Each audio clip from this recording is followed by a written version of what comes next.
The world breathes. Cal feels it through the soles of his feet.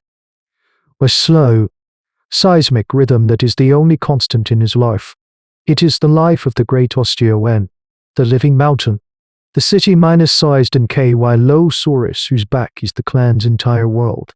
For generations, the sky minus shell people have lived in this symbiosis. Their huts are bone and hide lashed to the massive carrot and no US scoots that rise like hills across the beast's broad back. They are the keepers of the shell, scraping away blood minus leeches the size of a man's forearm and chasing off the brazen aerodoptic guests that try to nest in the crevices of its armor. In return, the Osteon provides a fortress against the horrors of the ground. But the fortress is failing. The breathing is shallow now.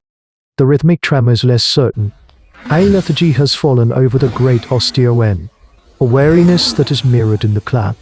The children are listless. The elder's skin is dry and cracked. And the hunter's muscles cramp without warning. It is the salt scourge. The slow, creeping thirst that no amount of water can quench. The earth below holds the cure. But the earth below is not their own. Lyra checks the bindings on Kayla's pack, her fingers nimble and sure. The pack itself is a marvel of osteodontocratic technology, a frame of hollow bird minus like dinosaur bone, cinched with gut minus sinew. The tools inside are just as specialized scrapers made from the serrated teeth of a lesser carnosaur, hammers carved from the dense skull minus dome of a Stygiae Moloch. Alara says the wind is from the east. Lyra says, her voice slow, fault minus jaw will be hunting the river bend. We have a window. Kale nods, his gaze fixed on the edge, the precipice of descent. It is a place of ritual and fear, where the safety of their armored world gives way to a sheer drop of 200 feet. Below lies the true world, the world of prehistoric life that early humans were never meant to rule. It is a world that belongs to teeth and claws and earth minus shaking hunger. He sees the elder Alara watching them, her face a roadmap of scars and worry. She holds a length of the thick, braided vine that will be their only link to home. This is the bargain of their existence the sky minus shell protects, but the earth provides, and the price of that provision is always paid in courage. The shell protects, but the soul must descend. If the fortitude required to survive this prehistoric world beats within your own heart, follow us down the vine, and witness the gamble our ancestors made for the future. Cal takes a deep breath. The air thin and clean, a stark contrast to the thick, predator minus heavy air he knows waits below. He gives Lyra a sharp, determined glance. The future of the clan, and the great beast that carries them, now rests in the salt minus caked baskets they hope to carry back up. The descent is a fall arrested by friction. The world transforms with every foot they lose. Up above, the air is clean, the sounds muted by distance. Down here, the atmosphere thickens, becoming a humid soup of decay and vegetation, the groans and shrieks of the lower world. Mere whispers on the Osteon's back resolve into distinct, terrifying calls. Kayla's knuckles are white where he grips the vine. The ground rushes up, a tapestry of ochre soil and alien flora. For the first time in their lives, they are truly on the earth. Vulnerable specks of flesh and bone in a land of titans. The leg of the Great Osteon is a cliff of grey, scaled flesh beside them, its sheer mass a comfort and a reminder of their insignificance. Their feet touch the cracked earth of the salt flat. It crunches like 1,000 tiny bones. The silence here is different, not peace, but a held breath. Every rustle in the giant ferns at the edge of the flat sends a jolt to Kayla's nervous system. They work without speaking. The seamless rhythm born of shared fear. Lyra stands guard, her small spear held tight, her head constantly swiveling, while Kay uses the tooth minus scraper to flake the precious, crystalline salt into a hide pouch. This is the brutal reality of their hominid history to survive. They must venture from their sanctuary and steal from the larderess of giants. Each scrape of the tool sounds like a thunderclap in the oppressive quiet. They are trespassers, thieves in a kingdom where the king is a walking extinction event. They know the stories, The cautionary tales of descents from which no one returned. Their guide Midas finds found swinging, bloodied and empty, 40 paces away. A cluster of compsog may thus scatter like dry leaves. Ankylosaurus' blood runs cold. He looks to Lyra, who simply points with her chin towards the east. The ground is vibrating. It's a low, resonant thrumming that travels up to the bones of their feet and into their teeth. And then they see him. Fault minus jaw.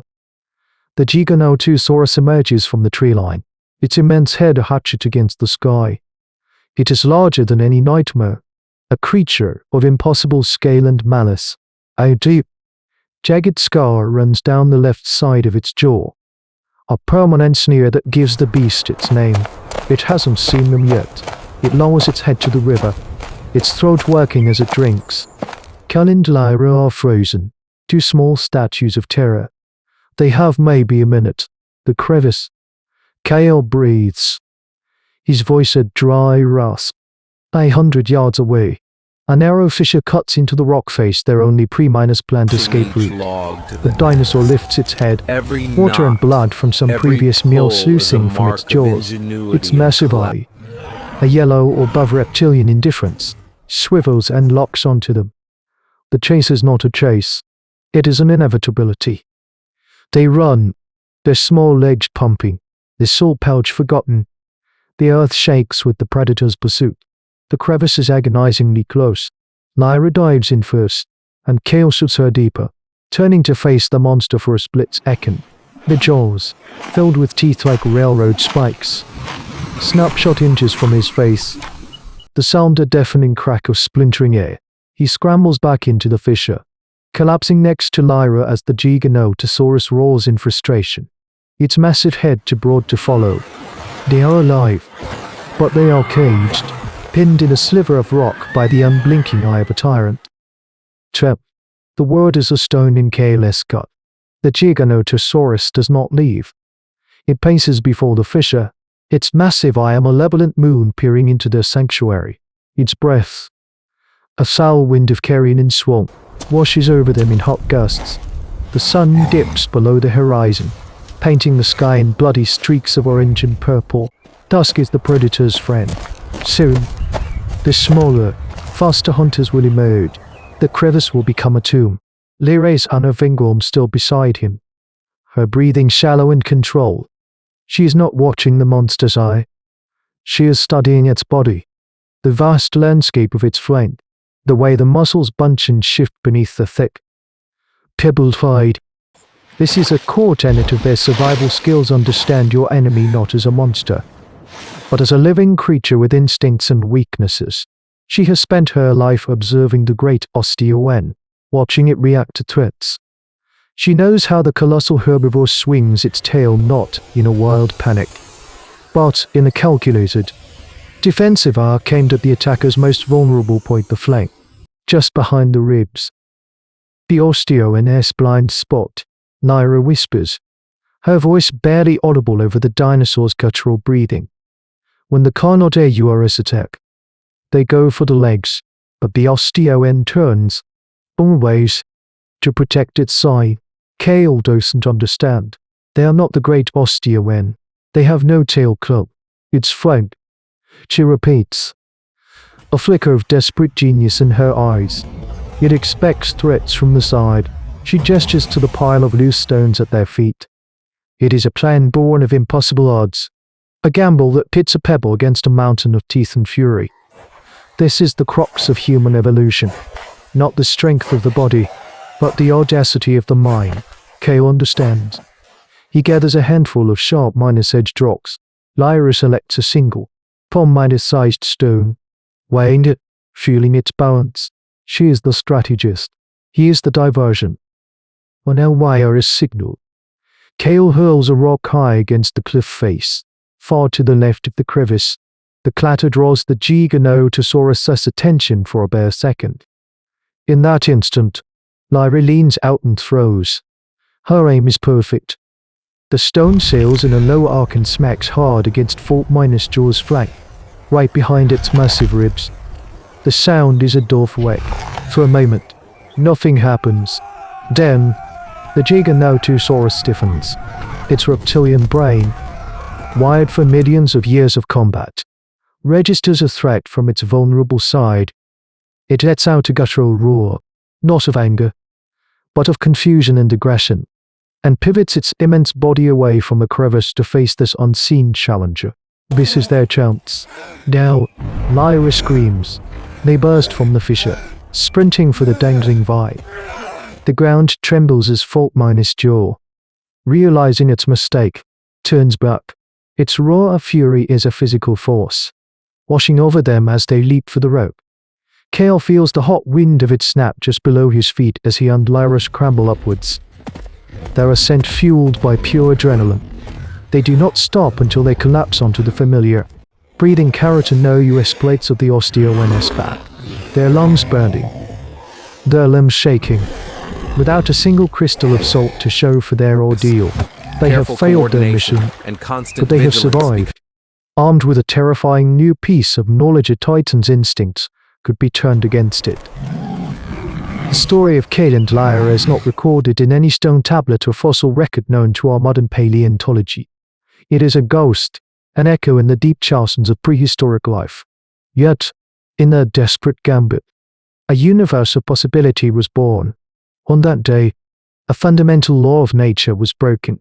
The hunted, for the first time, dictated the actions of the hunter. Two small, clever ancient humans, armed with nothing but a rock and a profound understanding of their enemy, manipulated an apex predator. This was more than survival. It was the birth of warfare, of strategy, of the radical idea that the brain was a sharper weapon than any tooth or claw. Their climb up that vine was an ascent for our entire species. The first strong on a ladder that would, against all logic, lead Homo sapiens out of the shadow of the dinosaurs and into the dawn of its own dominion. It leaves us with a question that echoes back through the ages. When did we first realize that the patterns of the mind could overcome the patterns of muscle, and that a single, well-placed idea could fell a monster? This has been an alternate prehistory survival chronicle, where the story of humanity is not written in ink, but etched in the scars left by monsters. But in the cold, thin air of the northern mountains, a new fear walks on two legs, and its claws are not made of keratin, but of ice.